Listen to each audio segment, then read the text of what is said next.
என்னை பொறுத்தவரையிலும் விஜய் வந்து வில் பி அ ஸ்பாய்லர். ஸ்பாய்லர்னா என்னன்னா, ஒரு சட்டமன்ற தொகுதியில் அந்த தொகுதியில் திமுக ஜெயிக்கிற மாதிரி இருக்குன்னா, அங்கே திமுக ஓட்டு அதிகமாக வாங்கிட்டாருன்னா அங்கே அதிமுக ஜெயிச்சிடும். இல்லை அதிமுக ஓட்டு அதிகமாக வாங்கிட்டாருன்னா அங்கே திமுக ஜெயிச்சிடும். இதை தான் அவர் பண்ண போகிறார். அப்போ இவர் என்ன பண்ணுவார்னா, இவர் ஓட்டு வாங்கி அப்படியே நிற்பார். அதாவது பெர்செப்ஷனில் 2வது இடம் வருதுன்னு சொல்கிறாங்க இல்லையா? சரி, அவருக்கு எத்தனை எம்எல்ஏ சீட்டு வரும் அதை சொல்லுங்கள். நான் சொல்கிறேன், எம்எல்ஏ சீட்டு 5 சீட்டு கூட வராது. இல்லை ஒருவேளை ஓபிஎஸ் டிடிவி எல்லாம் போய் சேர்றாங்க, பயங்கர பலமாயிடுறாங்க அப்படின்னா 10 சீட்டு. 10 சீட்டை வச்சு நான் அந்த பிஜேபிக்கு சொன்ன அதே கதை தான். 10 சீட்டை வச்சு நீங்கள் என்ன பண்ணுவீங்க? தொங்கு சட்டமன்றம்லாம் வராதுங்க. மக்கள் வந்து ரொம்ப தெளிவான மெஜாரிட்டி தான். ஏதாவது ஏதோ ஒரு சைடு கிளியராக போட்டு போயிடுவாங்க. இந்த தொங்கு சட்டமன்றம் வரும். பிஜேபி அந்த கணக்கை தான் போடுது. என்னன்னா, அதிமுக வலிவு இழந்து போயிடணும், திமுக கொஞ்சம் சீட்டு வாங்கிக்கிட்டோம், தாவேக்காவும் வந்துச்சுன்னா எல்லாரும் நம்மளை வச்சு நம்ம வச்சு ரெசார்ட் அரசியல் பண்ணி இந்த குரங்கு 2 பூனைக்கு நடுவில் வந்து பார்த்தீங்கன்னா அந்த அப்பத்தை பிரித்து கொடுக்குற கதை இருக்கும். அதை வச்சு தமிழ்நாட்டில் எதனா ஒரு ரெசார்ட் பாலிடிக்ஸ் பண்ணலாம் அப்படின்னு முயற்சி பண்ணுது. அதுக்கு கூட பிஜேபி 30 ஜெயிச்சாதான் அதை பண்ண முடியும். இல்லை, அவங்க 10 வந்தாலுமே அது அவங்களே மனநிலையில் 3 மல்டிப்ளை பண்ணி 30 வச்சு பேசிக்குவாங்க. அவங்களுக்கு அதெல்லாம் பிரச்சனையே கிடையாது. இவ்வளோ பிரச்சனைக்கு காரணம் அவங்க தானே. செங்கோட்டையன்ற ஒருத்தரை கூப்பிட்டு பேசினதுனால தானே இன்னைக்கு தாவைகளை போய் சேர்ந்தார். அது அவங்க என்றைக்குமே, அதாவது அவங்க பண்ணுற தப்புகளை என்றைக்குமே அவங்க அரசியல் ரீதியாகவும் சரி கூட்டணி ரீதியாகவும் சரி ஒத்துக்க மாட்டாங்க. அதிமுகவை இந்த அளவுக்கு வந்து அதை வந்து ஒரு பலவீனமாக ஆக்கி விட்டது, அதை சித்தரிக்கிறது, அன்றாடம் பண்ணுகிறது பாரதிய ஜனதா கட்சி. வேறு வழி இல்லாமல் அவங்க கூட்டணி வச்சுருக்கிறாங்க. ஒருவேளை இந்த தேர்தல் அதிமுக சுயமாக வாக்குகள் வாங்கி வந்துச்சுன்னா அதுக்கப்புறம் அதிமுகவோட கதையே வேறு. அது அப்படி போகுமா இல்லை மாற்றி போகுமா நமக்கு தெரியாது. அதிமுகவோட இந்த பிரச்சனை இதற்கு காரணம் பிஜேபி தான் வந்து ஒரு மாநில கட்சியை நாசம் பண்ண முடியாதா, நாங்கள் பண்ணக்கூடாதா, நாங்களும் தேசிய கட்சி. இப்போ காங்கிரஸ் ஆரம்பிச்சிருக்கிறாங்க. பிரவீன் சக்கரவர்த்தின்றவர் யாருக்குன்னா தெரியுமா தமிழ்நாட்டில்? இல்லை அவர் என்னன்னா ஒரு காஞ்சிபுரம் பொதுக்கூட்டத்திலையோ இல்லை ஸ்ரீபெரும்புத்தூரில் ஒரு போராட்டத்திலையோ இல்லை சென்னையில் எதையோ இல்லை விவசாயிகள் பிரச்சனை திருவாரூரில் தஞ்சாவூரில் என்னைக்குன்னா யாருன்னா பார்த்துருப்பாங்க. அவர் ராகுல் காந்தியோட ஃப்ரெண்டாக, அந்த ஃப்ரெண்டு இன்னொரு ஃப்ரெண்டுக்கிட்ட சொன்னதுனால இந்த ஃப்ரெண்டு 2 ஃப்ரெண்டும் சேர்ந்து இன்னொருத்தர்கிட்ட சொல்லி அரசியல் பண்ணுறாங்க. வியூக வகுப்பாளர் சொல்லிட்டு ஒருத்தர் வந்தார், பிரசாந்த் கிஷோர். சொந்த ஊர்லேயே என்ன பண்ணாங்கன்னு தெரியும். ஆனால் இந்த வியூகம் சொல்கிறது இதெல்லாம் வந்து அந்த லோக்கலில் இருக்கவங்களுக்கு தெரியும் என்னன்றது. ஒருவேளை காங்கிரஸ் கட்சி 100% கூட்டணி விட்டு போவாதுங்க. அவங்க தேவையில்லாமல் சவுண்டு விட்டுட்டு அந்த கூட்டணியை பலவீனப்படுத்துகிற வேலையை அவங்க பண்ணிக்கிட்டு இருக்கிறாங்க. அதனுடைய நோக்கம் என்பது கொஞ்சம் அதிகமாக சீட்டு வாங்கணுன்றது தானே தவிர்த்து ஃபஸ்ட்டு ஆட்சி வரணும், அந்த தான் கொடுக்கணும். ஆட்சி வர்றதுன்றது 50-50 வச்சுக்கோங்க. எந்த கவர்மெண்ட்டாக இருந்தாலும் சரி, ஆட்சி நம்ம வந்து அப்படி ஒரு யதார்த்த நிலையிலேருந்து பேசுவோம். 50-50 வைக்கிறீங்கன்னா சரி, அவர் வந்துட்டார், உங்களை சேர்த்துக்கிறதுக்கு இன்னத்துக்கு கேரண்டி? எதுக்கு சேர்க்கணும் உங்களை? நீங்கள் வந்து மத்தியில் ஆட்சி வந்து இப்போ ஒருவேளை பங்கு குத்து, இப்போ நீங்கள் காங்கிரஸ் இப்போ பிரதமராக இருக்கிறார் ராகுல் காந்தி, அதில் வந்து ஒரு 3-4 பேர் அமைச்சர்கள் இருக்காங்கன்னா, நீ மத்தியில் வந்து அமைச்சரானா எனக்கு மாநிலத்தில் கொடு, இல்லைனா நான் 3 ஆள் 2 ஆள் கைட்டி விட்டுருவேன் அப்படின்னா ஒரு பயம் இருக்கும். எதுவுமே இல்லையாப்பா அவங்கக்கிட்ட? சொந்தமாக ஒரு மாநிலமாக தோத்துட்டு வந்துட்டு இங்கே வந்துட்டு கூட்டணி இல்லாமல் ஜெயிக்க முடியாது, கூட்டணி இல்லாமல் அவங்க ஜெயிக்க முடியாது, கூட்டணி இல்லை அவங்க கட்சின்னா ஆகும். எத்தனாவதாக வருவீங்க நீங்கள் தனியாக நின்னா? 214 தொகுதியில் வேட்பாளர் இருக்கா போட? எந்த தைரியத்தில் இப்படி களத்து பூத்தில் ஆளே கிடையாது. காங்கிரஸ்க்கு ஒர்க் பண்ணணும்னாலே டிஎம்கே ஆட்களை வச்சு தான் அவங்க மேனேஜ் பண்ணணும். இப்படி டிஸ்டர்ப் பண்ணால் அவங்க எப்படி அவங்களுக்காக ஒர்க் பண்ணுவாங்க? அந்த இல்லை, இந்த மாதிரி நீங்கள் கேள்வி கேட்டிங்கன்னா என்ன பதில் சொல்லணும்னா, சில கோடீஸ்வரர்கள் கோடிக்கணக்கில் பணம் வாங்கி, சில லட்சாதிபதிகள் லட்சக்கணக்கில் பணம் வாங்கி இது மாதிரி அவதூறு காங்கிரஸ் கட்சியை எதிர்த்து பேசுகிறார்கள். என் வீடியோ 1 இயருக்கு முன்னாடி எடுத்து போடுங்க. 2024 பாராளுமன்ற தேர்தல் அப்போ காங்கிரஸ்காரர்களை விட மோடி அவர்களை, பிரதமர் அவர்களை, அரசு திட்டங்களை, மத்திய அரசு திட்டங்கள் மக்களுக்கு எவ்வளோ அதிகமாக இருக்குன்னு பேசினது நான். யதார்த்தத்தை பேசிட்ட பிரச்சனை கிடையாது. நீங்க பண்றது சர்க்கஸ் வேலை. கடைசி நேரத்தில் இந்த தேர்தல் நேரத்தில் இந்த மாதிரி பண்ணிட்டு இருக்கிறீங்க. இது வியாபாரம், வேற அரசியல் நீங்க பண்றீங்க. இதை தான் நம்ம சொல்றோம். அதனால வந்து அவங்க வந்து இந்த அந்த அவங்களோட அந்த கேள்விக்கெல்லாம் பதிலே கிடையாது. ஏன்னா அதில் வந்து ஒரு ஃபேக்சுவலாக எதுவும் இல்லை. 10% ஒருவேளை வாக்கு விகிதாச்சாரம் வச்சிருந்தா போன தேர்தலே அவங்க கேட்டு கூட போயிட்டுருப்பாங்க. அவங்க வந்து திமுக அந்த ஃபார்முலேஷன் செட் ஆகிடுச்சு, அது ஓடுது. சரி, இப்போ நீங்கள் கூட கேட்குறீங்க, நாளைக்கு வந்து விசிகா சேர்த்து கேட்குது, அப்புறம் கம்யூனிஸ்ட்டு சேர்த்து கேட்குது, மதிமுக சேர்த்து கேட்குது, எல்லாருமே சேர்த்து கேட்குறாங்க. ஸ்டாலின் அவர்கள் என்ன பண்ணுறது? கட்சி நடத்துறதா, அவங்களோட தொண்டர்களுக்கோ இல்லை அவங்களோட நிர்வாகிகளுக்கு சீட்டு கொடுக்குறதா, இல்லை எல்லாத்தையும் உங்களுக்கு கொடுத்துட்டு அவர் போகிறதா? ஆனால் அவருக்கு சாமர்த்தியசாலி, ஹேண்டில் பண்ண ட்ரை பண்ணுவார். டிவிக்கெல்லாம் தொடர்ந்து செங்கோட்டையனுக்கு அப்புறம் ஜேசிடி பிரபாகர் இன்னைக்கு சிலர் ஜாயின் பண்ணுறாங்க. இன்னும் ஒவ்வொரு மாவட்ட லெவல்லையும் அதிருப்தியில் இருக்க ஒன்றிய செயலாளர்கள் அவங்கெல்லாம் போகிறாங்க. அது டிவிகேவை நல்லா பெருசாக்குமா, ஏடிஎம்கேவை பலவீனப்படுத்துமா தொடர்ந்து? ஏடிஎம்கே ஒன்றும் இல்லைங்க. தேர்தல் நேரத்தில் சீட்டு கொடுக்கலன்னா டிஎம்கேல இருக்கிறவங்க கூட போவாங்க. சீட்டு கொடுக்கலன்னா விசிகேல கூட யாருன்னா கோச்சின்னு, ஏன்னா ஆதவண்ணம் பழக்கம் இல்லையா, ஃபோன் பண்ணி கூட கனெக்ட் ஆகி போவாங்க. சினிமா துறையில் யாருக்குன்னா வந்துட்டு இந்த டிஎம்கேவோட அந்த ஸ்பான்சர் டிவிஸோட ஏதாவது பிரச்சனை இருக்குது, இல்லை ப்ரொடக்ஷன் ஹவுஸோட பிரச்சனை இருக்குன்னா கூட போய் சேருவாங்க. டிவிக்கெல்லாம் நிறைய பேர் போய் சேருவாங்க. ஏன்னா அங்கே புதுசாக திறந்த ஸ்கூலு, சீட்டு நிறைய இருக்கும்ல, எல்கேஜி அட்மிஷன், யூகேஜி அட்மிஷன், 10ஆம் கிளாஸ் அட்மிஷன், அது மாதிரி தான் ஒரு பள்ளிக்கூடம் மாதிரி நீங்கள் பாருங்களேன். இந்த பள்ளிக்கூடத்தில் இந்த ஸ்கூல் காலேஜ் திமுக அதிமுக சீட்டு ஃபுல்லு, எல்லாருக்கும் கொடுக்க முடியாது, ஆல்ரெடி ஃபுல் ஆகிடுச்சு. இப்போ புதுசாக ஒரு இடம் வரும்போது அங்கே வாய்ப்பு வரும். இப்படி தானே தேசிய முற்போக்கு திராவிட கழகத்திலையும் வந்து நிறைய பேர் போனாங்க, சேர்ந்தாங்க. இல்லை, அது கட்சியை பலப்படுத்திடும்ல. அவங்களுக்கு இப்போ கேண்டிடேட் போட வழி இல்லைங்கிறது தான் விமர்சனம். இப்போ ஓரளவுக்கு ஒவ்வொரு கேண்டிடேட் வருவாங்க. நம்ம அதனால தானே வந்து, அதாவது அவர் இதே ரேஞ்சில் போனார்னா 9லேருந்து 12%. நிறைய பேர் போகிறாங்க, சேராங்க, அந்த கூட்டணியை பலப்படுத்துகிறாங்க. அப்படின்னும் போது 12லேருந்து 15%. ஒருவேளை விஜய் பயங்கரமாக உழைக்கிறாரு, நாளிலேருந்து ஓய்வறியாக சூரியனாக மாறிடுறாருன்னு வச்சுக்கோங்களேன். உழைப்பே உயர்வு அப்படி ஒன்று எழுதி வச்சு டெய்லி அவரே பார்த்து கண்ணாடி சொல்லிட்டு பப்ளிக்காக போய் சந்திக்கிறாரு, பிரச்சாரமாக பேசுகிறாரு. வழக்கறிஞர் அணி வந்து டெய்லி கோர்ட்டில் வந்து கேஸ் போடுறாங்க. அதுக்கப்புறமா வந்து திருப்பரங்குன்றத்தில் இதுதான் எங்கள் நிலைப்பாடுன்னு சொல்லிடுறாங்க. நாளைக்கு தீர்ப்பு வரப்போதான் நிலைப்பாடுன்னு சொல்லிடுறாங்க. அதுக்கப்புறம் நீட்டு பிரச்சனைக்கு வந்து புதுசாக அவர் ஒரு தீர்வு சொல்கிறாரு. அதுக்கப்புறமா வந்து எல்லா அரசியல் தலைவரையும் மேடை போட்டு பேசுகிறாரு. அதுக்கப்புறமா அங்கங்கே போராட்டம், அதாவது தாவேகா தலைமையில் போராட்டம், அவங்களோட முன்னணி தலைவர்கள்லாம் போய் அதை வந்து 500 பேர் இங்கே கைதாகிறாங்க, சிறை நிரப்பு போராட்டம், அப்புறம் பூத் லெவல் வேலை, அப்புறம் சிட்டி பூரா போஸ்டரு, அப்புறம் எங்கே பார்த்தாலும் கருப்பு பலூன் மோடி வந்து இவ்வளோத்தையும் பண்ணால் 20% வரும். நான் சொன்னது இப்போ நீங்கள் அவங்ககிட்ட போய் சொன்னீங்கன்னா, என்ன ப்ரோ வைப்பு பண்ணுகிறோம், வந்து டிஸ்டர்ப் பண்ணுறீங்க, என்ன ப்ரோ ஆட்டின் வாங்கிக்க ப்ரோ அப்படின்னா, ஆட்டின் வாங்கலாம் அசிங்கமாக திட்டுவோம் ப்ரோ அப்படின்னு சொல்லிட்டு, நாங்கள் யார் தெரியுமா அப்படின்ட்டு டான்ஸ் போட்டு போயிடுவாங்க. அவங்களுக்கு வந்து ஃபஸ்ட்டு நல்ல, அதாவது என்ன சொல்கிறது, அதை அவங்க அது ஒரு தனி கட்சி, அது ஒரே தேர்தலெல்லாம் புரிஞ்சிக்க முடியாது. நம்ம கொஞ்ச நாள் ஆகும் நமக்கே அது புரிஞ்சுக்கிறது. இப்போ டிடிவி ஓபிஎஸ் அங்கே போய் ஒரு அலைன்ஸாக ஃபார்ம் ஆனால் அதுக்கான பெர்செப்ஷன் அது அப்படி, அது கரெக்ட். ரொம்ப முக்கியமான கேள்வி. சேர்ந்துட்டிங்கன்னா இவர் ஒரு 60 சீட்டு ஜெயிச்சிருவார் டிடிவி, அவர் வந்து ஒரு 50 சீட்டு ஜெயிச்சிருவார் ஓபிஎஸ். இவர் 60, 50, 110, மிச்சம் 124 அது வந்து விஜய் ஜெயிச்சிருவார். யார் துணை முதலமைச்சர், யார் முதலமைச்சர், 3 பேருக்கும் கடுமையான சண்டை நடக்கும். என்னங்க சிரிக்கிறீங்க? யதார்த்தத்தை பேசுகிறேன் நான். அவங்க அப்படிதான் நினைக்கிறாங்க. இல்லை, அவங்க அப்படி நினைக்கிறாங்க. ரியாலிட்டி எப்படி இருக்கு? ஆனால் ஐயோ, இந்த ரியாலிட்டியெல்லாம் யார் பேசுகிறா? அதிமுக பலவீனமாக இருக்குது. ஒரு வாட்டி ஒரு தேர்தலில் நின்று பார்த்தா தானே பார்த்து தெரியும். சட்டமன்றத்தில் அம்மையார் ஜெயலலிதா இல்லாதப்போ இவர் ஓகே, சசிகலா அவர்களோட தயவால் முதலமைச்சரானார், ரைட்டு. ஆனால் எதிர்கட்சி தலைவராக நிற்க போது இவங்க ஓபிஎஸும் டிடிவி வெளியில் போயிட்டார். அப்போ வந்து இரட்டை தலைமைக்கு கிடைச்சது தானே அந்த 75 சட்டமன்ற உறுப்பினர்கள். அதில் அதிகமான ஜோன் வந்து அவங்க ஜோனில் தானே எடுத்துன்னு வந்தாங்க. அப்போ இந்த தென் மாவட்டங்களில் ஓபிஎஸ் அவர்கள் தலைமையாக இருக்கக்கூடிய தேனியிலையோ, ராமநாதபுரத்துலையோ, மதுரையிலையோ நீங்கள் தோத்தீங்களா இல்லையா? மதுரையோட வெற்றி கூட நான் வந்து அங்கே வந்து இல்லை, இப்போ அந்த எக்ஸ்டென்ஷன் தானே இன்னமுமே இருக்கு. சவுத் வந்து இன்னமுமே வீக்காக தானே இருக்கு. அதை வீக்காக தான் இருக்கு. ஸோ தோக்கடிக்க வைக்கிறதுக்கே ஒரு தேர்தல், அதாவது வெற்றி பெறத்துக்கு எல்லாம் தேர்தலில் நிற்பாங்க. தேர்தலில் ஒருத்தர் தோக்கடிக்கிறது ஒண்டி தான் தேர்தல் அப்படின்னு மொத்த வியூகமும் அதுதான் அப்படின்னும் போது எனக்கு அது புதுசாக இருக்குது. அதாவது 1ஆவதாக இருக்கிறவரை தோக்கடிக்கிறதுக்கு வியூகம் எடுப்பாங்க, ஆனால் இந்த 2வது 3ஆவதாக இருக்கிறவங்கள தோக்கடிக்கிறது வியூகம் எடுக்கிறதுன்றது இது, அதை தான் சொல்கிறேன், இது புதுவிதமான தேர்தல். அதனால நம்ம இப்படி எதுக்கு நம்ம ஜாலியாக இருக்கு கேட்க நல்லா இருந்ததில்ல நான் சொன்னது. அவங்களுக்கு ஜாலியாக இருக்கும். இல்லை, எல்லாரும் ஜாலியாக, இப்போ தாவேக நிர்வாகிகளாம் பரவாயில்ல, கோட்டீஸ்வரன் கரெக்டாக சொல்லிட்டாரு. நம்மளாம் என்ன சொல்கிறாங்க, எப்போ பார்த்தாலும் இவர் வந்து விஜய் சாரை திட்டுறாரு, விஜய் சாரை வந்து விமர்சனம் பண்ணுறாரு.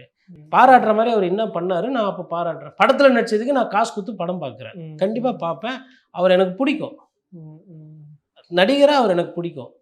ரஜினி சாரோட ஃபேனு நான், விஜய் சாரோட ஃபேனு நான். நல்ல படம் நடிச்சாங்கன்னா யார் நடித்தாலும் பிடிக்கும், அது வேற. அதுக்கிட்ட அரசியலில் வந்து அண்ணாவையும் காமராஜரையும் படிச்சிருக்கிற ஒரு ஆள்கிட்ட வந்துட்டு, ஐயா கக்கனையும் ஜீவாவையும் நேசிக்கிற ஒரு ஆள்கிட்ட வந்துட்டு நீங்கள் பண்ணுறது தான் அரசியல் சொல்லும்போது எனக்கு வந்து அவங்கள நேரில் பார்க்கலன்ற அந்த வருத்தம், ஏமாற்றம் இன்னி வரலும் இருக்குது எனக்கு. ஏன்னா நான் பார்க்குற அரசியல் தலைவர்கள் வேற மாதிரி இருக்கிறாங்க. இதுவே தாளாது கொள்ளாதுன்னு நம்ம கஷ்டத்தில் இருக்கும்போது நீங்கள் அதை விட மோசமாக இருக்கிறீங்க. அப்போ அந்த தன்மை இருக்கு இல்லையா? அப்போ அந்த தன்மை கொஞ்சம் கொஞ்சமாக மோசமாக போகுது, அது நலிவடைந்து போகுது. அப்படின்றப்போ ஒரு பத்திரிகையாளராக வந்து நான் குற்றம் சாட்டுவதையோ இல்லை விமர்சனம் செய்வதோ அட்லீஸ்ட் ஒரு சிலருக்கு ஆக்கப்பூர்வமான கருத்தாக போவோம் இல்லையா. திட்டுபவர்கள் திட்டுட்டோம். அண்ணாவையும் அன்றைக்கி ஏசினாங்க, காமராஜரையும் இன்றைக்கி திட்டுனாங்க, இருக்கும்போது தெரியாது அதுக்கு பின்னாடி என்ன சித்தாந்தம். எல்லாருமே படம் எடுக்கிறதுக்கும் பாட்டு போட்டு டான்ஸ் ஆடுறதுக்கு ரீல்ஸ் பண்ணுறதுக்கு ஆளுகுது, மாநாட மயிலாட அதுக்கப்புறம் பாட்டு பாடலாம் ஆளுகுது, அரசியல் பேசுறதுக்கு இல்லை. அதில் ஏதோ பேசும்போது ஒரு பத்திரிகையாளராக ஏதோ நல்ல கருத்துனாலும் சொல்லணும், திட்டுறவங்க திட்டுன்னு போட்டோம். நான் என்ன பண்ண முடியும்? அதிகப்படியான விமர்சனத்தை நான் வாங்கிட்டு இருக்கிறேன். என் நண்பர்களாக நிறைய பேர் பார்த்துட்டு உனக்கு இது தேவையா, இப்படி வண்டியாக திட்டுறாங்கன்னா பேசுகிறாங்க, கல்லடி படுது. அது நம்ம பார்த்துக்க வேண்டியது. எப்பா அண்ணா அப்படின்னு மனசில் நினச்சிக்கிட்டு யாரையோ ஒரு இதை வச்சுட்டு தான் போகணும். சார், புதுக்கோட்டையில் பேசின அமித்ஷா வந்து என்டிஏ ஆட்சி அமையும்னு சொல்கிறாரு. அதுக்கு சேலத்தில் வந்து எடப்பாடி பழனிசாமி இல்லை அதிமுக தனித்தே ஆட்சி அமைக்கும்னு சொல்கிறாரு. 2 குதிரையும் தனித்தனி பாதையில் ஓட ட்ரை பண்ணுறாங்களா? தனித்தனி பாதை கிடையாது, அவங்களுக்கு என்ன தேவையோ அதை தான் வந்து அவங்க சொல்லிக்கிறாங்க. அதில் எது லாஜிக்காக இருக்குது எது லாஜிக்கல் இல்லைன்றது நேயர்களுக்கு நம்ம விட்டுடலாம். இப்போது கடந்த முறை வந்து பிஜேபிக்கு எவ்வளோ சீட்டு கொடுத்துருந்தாங்க? 20 சீட்டு கொடுத்துருந்தாங்க, 20ல் 4 ஜெயித்தாங்க. சரி, இந்த வாட்டி எவ்வளோ கொடுப்பாங்க? மேபி அவங்க ஓட்டு விகிதாச்சாரம் ஏறி இருக்குன்னா ஒரு அடிப்படையில் பேசும், மேபி ஒரு 25 இல்லை 23 அப்படி. இப்போ 25 வாங்கிட்டு அவங்க ஒரு 10 எம்எல்ஏ ஜெயிக்கிறாங்க, அதுவே பிஜேபிக்கு ரொம்ப ஜாஸ்தி. நான் ஒரு யூகத்தின் அடிப்படையில் சொல்கிறேன். அவங்களாம் யூகத்தில் என்டிஏ கவர்மெண்ட் வருதுன்னு சொல்லும்பொழுது நம்மளும் யூகத்திலே பேசுவோம். அப்போ 10 எம்எல்ஏ வைக்கிறாங்க, இல்லை 15 எம்எல்ஏவே ஜெயிச்சிடுறாங்க. இதுக்கே வந்து நேயர்கள் சிரிப்பாங்க, ஏன்னா பாஜகவுக்கு 15 எம்எல்ஏ வேணும். 15 எம்எல்ஏ வச்சுக்கிறாங்கன்னு வச்சுக்கோங்க. 15 எம்எல்ஏ வச்சுருக்கவங்க ஆட்சியை வந்து முடிவு பண்ணுவாங்க, அது என்டிஏ கவர்மெண்ட்டுன்னு சொல்லணும். இது வந்து அவங்களுக்கு சொல்லி சொல்லி பழக்கமாகி போச்சு. என்டிஏ கவர்மெண்ட்டு மோடி அப்படின்னு சொல்லி பழக்கமாகி போச்சு. அந்த பழக்கின தோஷத்தில் என்ன பண்ணுறாங்க, பீகாரில் உத்தரப்பிரதேசில் சொல்ல வேண்டியதை இது வந்து தமிழ்நாட்டில் சொல்லிட்டு இருக்காங்க. இவங்களுக்கும் சரி, இப்போ காங்கிரஸ் தலைமையிலான கூட்டணின்னு சொன்னால் ஸ்டாலினுக்கு கோவம் வருமோ வராது. அவரும் அந்த கூட்டணியில் வந்து ஸ்டேபிள் ஆகிட்டதுனால அவர் அது வந்து சொல்ல மாட்டாங்க. இங்கே பிஜேபி வந்து அதிமுகவில் நிறைய பிரச்சனைகள்லாம் உருவாக்கி விட்ட காரணத்தினால அவங்க அந்த மாதிரி பேசிகிட்டு இருக்காங்க. இப்போ எடப்பாடி பழனிசாமி சொல்கிறது வந்து அதிமுக தனித்தே வந்து மெஜாரிட்டி ஃபார்ம் பண்ணுன்னு சொல்கிறாரு. அது கடந்த காலத்தில் அதிமுக தமிழகத்தில் பண்ணியிருக்கு, தனியாகவே நின்று இருக்குது. கூட்டணி இல்லாமல் ஆட்சியை வந்து பிடிக்க முடியுன்றதை ஒரு வாட்டி ப்ரூவ் பண்ண கட்சி. அப்போ என்ன சொல்லுவாங்கன்னா, அது அம்மையார் ஜெயலலிதா இருந்தாங்க. இப்போ அம்மையார் ஜெயலலிதா வழி அப்படின்றது இங்கே பேசு பொருள் இல்லை. அதிமுகவோட நிலை என்ன, பாஜகவோட நிலை என்ன அப்படி பார்க்கும்போது அதிமுக இஸ் ப்ரூவன் தனியாக நின்றும் மெஜாரிட்டி ஜெயிச்சதற்கு, இல்லை கூட்டணியில் நின்றும் ஆட்சியை வந்து தனி மெஜாரிட்டியோடு நடத்தியிருக்குன்றது நிறைய வாட்டி பண்ணி காட்டிய ஒரு கட்சி. அவங்க பண்ணதை திருப்பி சொல்கிறாங்க. பாஜக அவங்க பண்ணாததை, அவங்க அடையாத ஒரு விஷயத்தை அடைவோன்னு சொல்கிறாங்க. அப்படி தான் நம்ம புரிஞ்சுக்கணும். இல்லை, எலெக்ஷனுக்கு ஷார்ட் டைம் தான் இருக்குது, இன்னும் இந்த மாதிரியான விஷயத்துலேயே ஒரு கிளாரிஃபிகேஷன் வராமல் ஒரு டிஸ்பியூட்லேயே போயிட்டுருக்காங்களா? அது இல்லை, அது உண்மைதான். அது எல்லா இடத்துலையுமே இந்த கிளாரிட்டி வராமல் டிஸ்பியூட்டில் தான் போயிட்டுருக்கு. இப்போ வந்து பாரதிய ஜனதா கட்சி கூட்டணியில், அந்த என்டிஏ கூட்டணியில் இன்னும் வேறு யார் வருவாங்க யாருன்னு இன்றைக்கி தான் தேசிய முற்போக்கு திராவிட கழகம் பிரேமலதா அவர்கள் வந்து இன்றைக்கி மாவட்ட செயலர் கூட்டம் போட்டிருக்காங்க. கூட்டம் முடிஞ்சதுக்கப்புறம் எதனா சொல்லுவாங்களா இல்லை என்னன்னு தெரியல. விஜய் அவர்கள் கட்சியில் போய் சேர்ந்த செங்கோட்டையன் வந்து பொங்கலுக்கு முன்னாடி நல்ல செய்தி வரும்னாரு. இந்த இப்போ 5 தேதி ஆகிப்போச்சு, இன்னும் வந்து ஒரு வாரம் தான் இருக்குது, ஒரு வாரம் போயிட்ட நாள் தான் இருக்குது பொங்கல் வர்றதுக்கு. அப்போ மேபி பொங்கல் முடிஞ்சதுக்கப்புறம் சொல்லுவாரா என்னன்னு தெரியல. அப்போது எல்லாருமே என்னென்னா ஒரு கூட்டணி பேரத்தை ஏற்றுவதற்காக கடைசி நேரம் வரை தள்ளுறாங்க. இது வந்து ஒரு நல்ல சமிக்கை அல்ல. என்னென்னா, அது பேரமோ சீட்டோ என்னவோ உட்காந்து அந்த கட்சிகள் பேசி சீக்கிரமாக முடிவு எடுத்தாங்கன்னா மக்கள்கிட்ட போய் அவங்க தேர்தலில் பிரச்சாரம் பண்ணுறதுக்கும், தேர்தலில் மக்கள்கிட்ட சந்திக்கிறதுக்கும், மக்களோட கலந்துரையாடுறதுக்கும் ஒரு நேரம் கிடைக்கும். தொண்டர்களுக்கு மைண்ட் செட் பண்ண முடியும். அப்போ ஈகோக்கு என்ன தேவை, லீடருக்கு என்ன தேவை, லீடரோட ஈகோ எப்படி பூஸ்ட் பண்ணுறது, மசாஜ் பண்ணி விடுறது, இதுதான் இங்கே நடந்துருக்கு. இதில் தொண்டர்களுக்கு என்ன நினைக்கிறாங்க, தொண்டர்களுக்கு என்ன தேவை இருக்குது, கட்சிக்காரங்க ஒருத்தர் பழகணும். இப்போ உதாரணத்துக்கு இப்போ வந்து இப்போது ஒரு பேச்சுக்கு ஒரு செங்கல்பட்டில் ஒரு தொகுதி இருக்குது. அந்த தொகுதி வந்து கூட்டணிக்கு கொடுத்துட்றாங்கன்னு வச்சுக்கோங்களேன். திமுகவும் கூட்டணி கொடுக்குது, அதிமுகவும் கூட்டணி கொடுக்குதுன்னா, அப்போ அங்கே இருக்கக்கூடிய திமுக தொண்டர்களுக்கு அது ஒரு சோர்வை கொடுக்கும், அதிமுக தொண்டர்களுக்கு ஒரு சோர்வு கொடுக்கும். காரணம், இது 2 தான் பெரிய திராவிட கட்சிகள். அப்போ அந்த தொண்டர்கள் வந்து சோர்வு நிலையில் இருக்கும்போது அந்த மாவட்ட செயலர் ஃபஸ்ட்டு அவர் கூல் பண்ணிக்கணும். ஏன்னா அவருக்கு சீட்டு போச்சு அங்கே இருக்கிறவருக்கு. அவரை ஃபஸ்ட்டு கூல் பண்ணிக்கிட்டு அதுக்கப்புறம் தொண்டர்கிட்ட சொல்லிட்டு, இல்லை மேலே தலைமையில் சொல்லிட்டு அங்கே வர வழியில் நம்ம சேர்ந்து வேலை செய்யணும் அப்படின்ற அந்த டைமே கொடுக்கறது கிடையாது. அவங்களுக்கு என்ன தேவையோ அதை தான் யோசிக்கிறாங்க ஒவ்வொரு கட்சி தலைவருமே. கீழே இருக்கவங்கள பற்றியோ அவங்களுக்கு அந்த மனநிலை எப்படி இருக்கும், ஒருத்தர் அண்டர்ஸ்டாண்டிங் வரணும். இப்போ உதாரணத்துக்கு பாட்டாளி மக்கள் கட்சி இருக்குது, அது எங்கே போய் சேர போகுதுன்னு தெரில. ஒரு மாம்பழம் வந்து அவர் வச்சுருக்கிறார் அன்புமணி, வன்னியர் சமுதாயத்தை சங்கத்தை வந்து ஐயா பெரியவர் வச்சிருக்கிறாரு.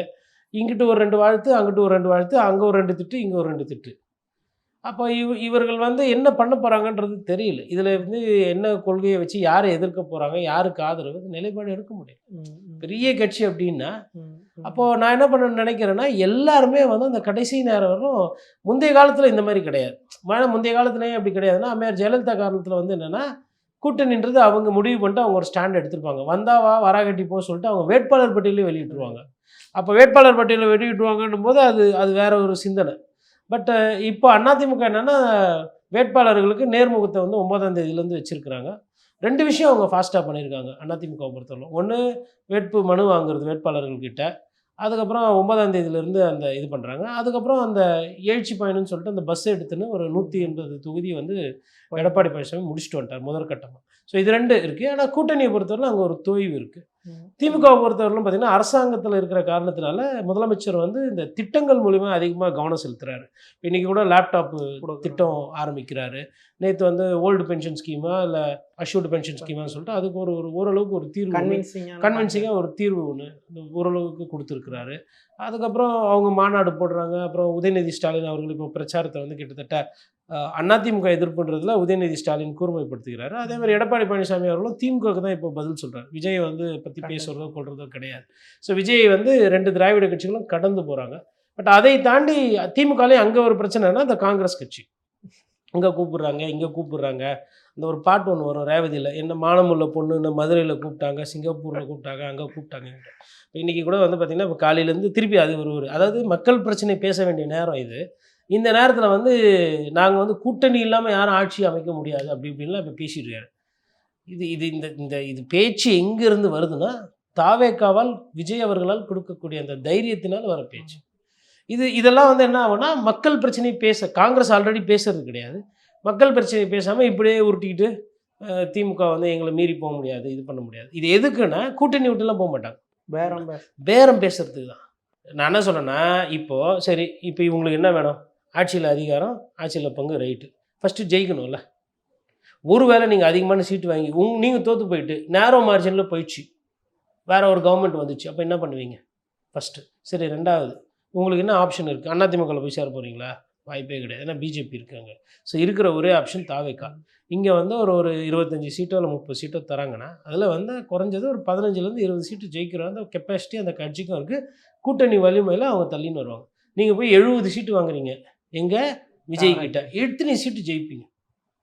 5 சீட்டு ஜெயிக்க முடியுமா? 70 சீட்டு வாங்கிட்டு அவங்களே 5 சீட்டு மொத்தமாக வருவாங்களான்னு தெரியாது.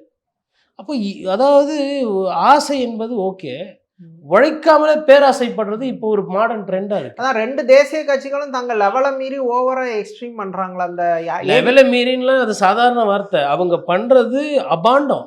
ஒருத்தர்னா என்டிஏ ஆட்சின்றாரு, 30 எம்எல்ஏ ஜெயிக்க முடியுமா பிஜேபியால்? கூட்டணியில் தான் நான் சொல்கிறேன். ஃபஸ்ட்டு எடப்பாடி பழனிசாமி உங்களுக்கு ஒரு 50 சீட்டு கொடுத்தா தான் நீங்கள் 30 ஜெயிப்பீங்க. 50 சீட்டு கொடுக்குறேன்னு அவர் என்னைக்குன்னா சொன்னாரா?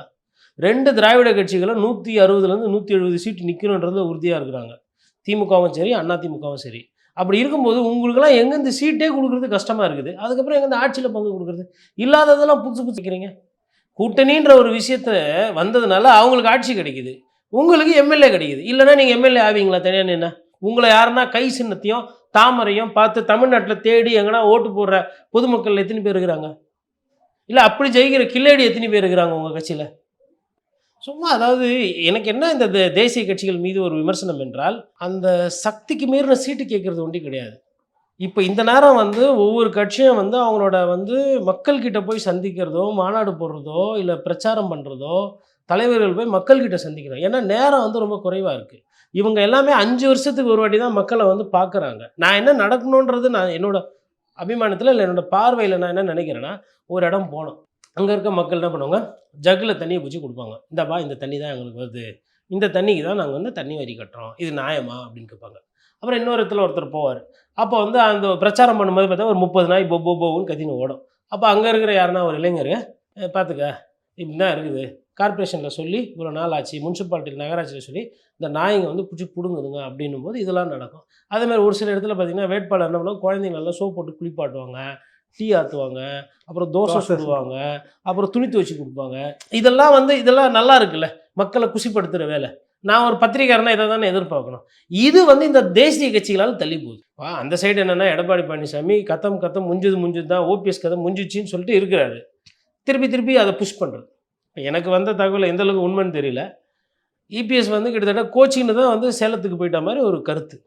என்னன்னா இவர் வந்திருக்காரு, யார், அமித்ஷா வந்தால் இவர் என்ன சொல்வார், 50 சீட்டு 80 சீட்டு அப்படி இப்படின்னு பேசுவார். ஏன்னா இது உட்காந்து 50 80ன்னு அப்புறம் நம்ம கட்சியில் தூக்கின்னு போய் லீலா பேலஸில் வச்சு போன வருஷம் மாதிரி அமுக்கு நம்பிக்கை 15 கொடுக்குறான், நிம்பல் கேட்குறான், நம்பல் சொல்கிறான், நீ சொல்லு அப்படின்னு கூட ஹிந்தியில் நடக்கும். போன வாட்டி அப்படி தான் பண்ணாங்க.